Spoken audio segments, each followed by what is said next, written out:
We all know actress Alyssa Milano's primetime TV work shows like Who's the Boss and now the WB's Charmed.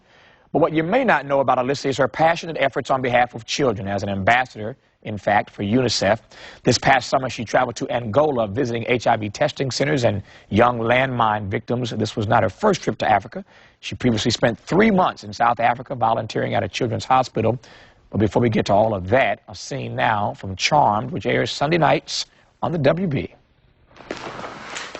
So, the seer told you something. Yes. She told us that the Avatar's future is a utopia. Possible. I've seen it. It's going to take more than that. That's why I'm here to show it to you.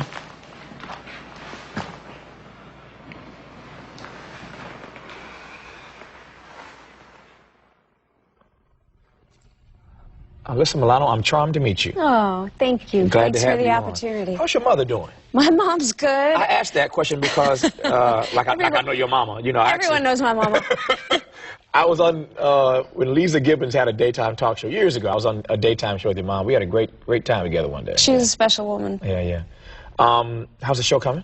The show's great. Yeah. We're in our 7th season. 7 years. I know. Yeah. We're like the little show that could. Yeah. And we're having a great time still, Yeah. so we'll see what happens. There are a lot of folk in town who are like jealous of you. It must be nice to have like a couple different series that run for multiple years. How blessed am I, Yeah. right? I know. Who's the Boss went for 8 seasons, and Charmed is on its 7th, and I did Melrose Place for a couple of years, so I've been blessed in that area. Yeah. I want to move off of this quickly because I suspect by now you're probably tired of being asked about making that transition from child star to being the grown-up Alyssa Milano. You over those questions now? It's part of my life, you know, so you can ask them if you want to. No, I don't want to ask them. I'm just asking if you're tired of being asked. No, I would say the one question that gets a little boring is if you had a magical power, what would it be? Tavis, anything? I'm not going to ask that question. How about you? If you had a magical power, what would it be? Not going to ask. I don't, you know, that's a good question. I don't know that I really crave a magical power, but I have been asked, you know, well, let me answer the question in this way.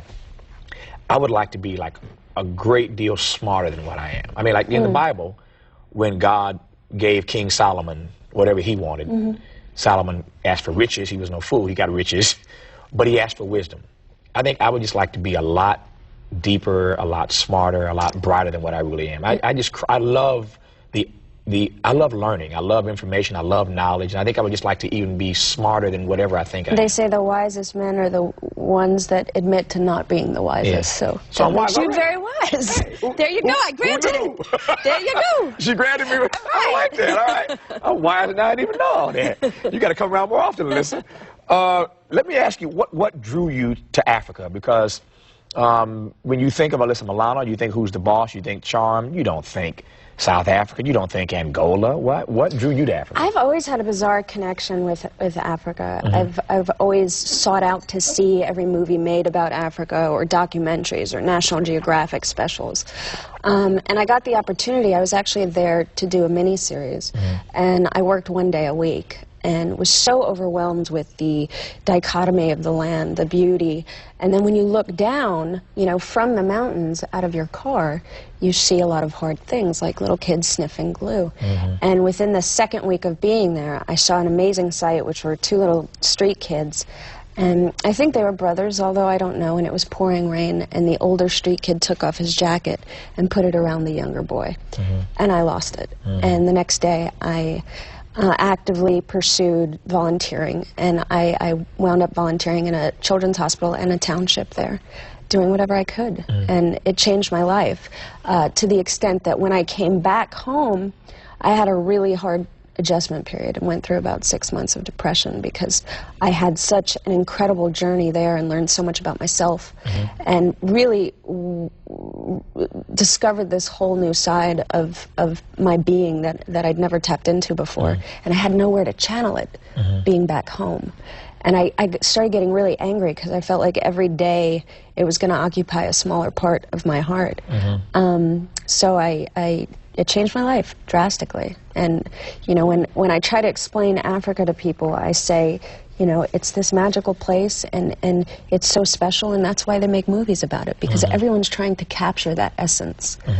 And it was amazing. How has it impacted your work? Not the work you do on behalf of UNICEF, but the work that you do, your craft.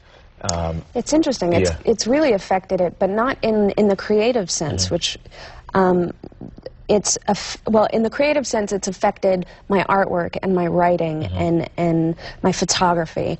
But as far as my professional career, it's motivated me to want to be more successful, so I have a stronger voice to affect more change. So you want Trauma to run like 14 seasons instead of 7. What most impacted you? I mean, you just told a story a moment ago that was very moving.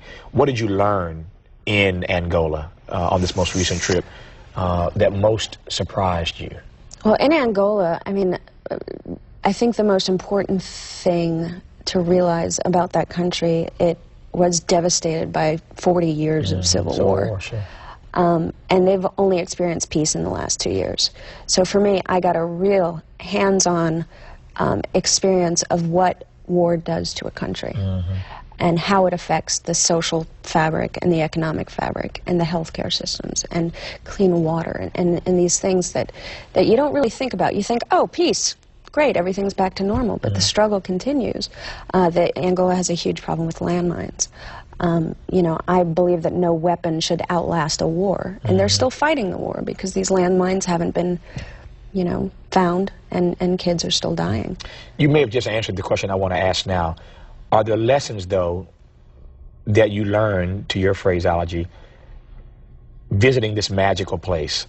Lessons you learned there about life and about yourself even that you could not have learned here? Absolutely. And I think the most profound learning experience was the fact that no matter what a human being goes through, we have the innate resilience to prevail.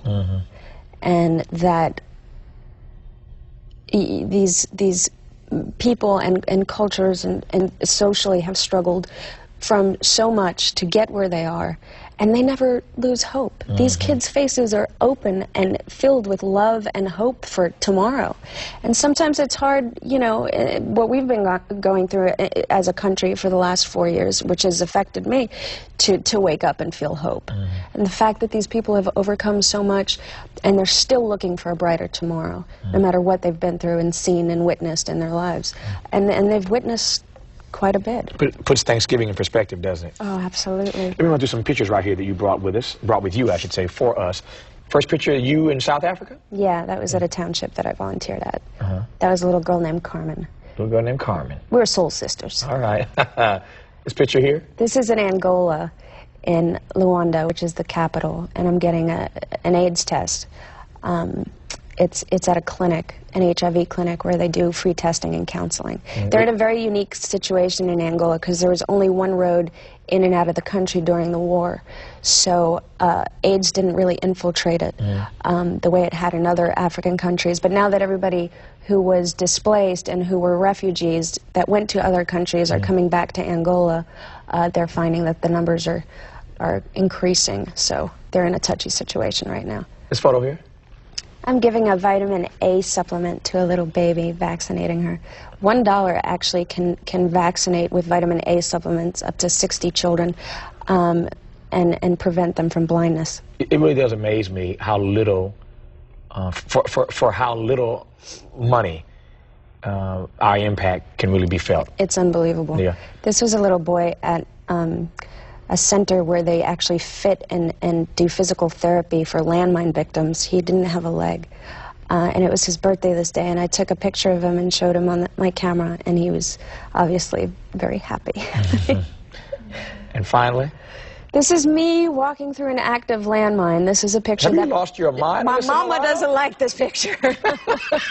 Walking through an active landmine. That's not a movie set. That was with the Halo Trust organization. They do great work there, and it's amazing the process that they have to go to actually dig them up. And I got to detonate one as well, which was pretty incredible. There is one landmine for every child in Angola, and children make up 60% of the population. Were you scared walking through there? Is that still the question? It was a little scary, honestly. I was trying to be brave because I will do anything that I possibly can you know, to help the country. Yeah. But you think because it's a very narrow pathway, and it's roped off with red sticks, which tells you that on the other side of these red sticks, there are landmines. And one little false move, so yeah, it was a little frightening. I got props for Alyssa Milano. Thank you. Not only doing good work in Africa and certainly the continent of Africa, the country of Angola, but indeed the nerve to walk through an active landmine field to make the point this significant. So thank you for coming on. Thank you very much for having me. Happy holidays to you. You too. That's our show for tonight. You can catch me on the radio on NPR. As always, I'll see you back here next time on PBS. Thanks for watching. Good night from L.A. and keep the faith.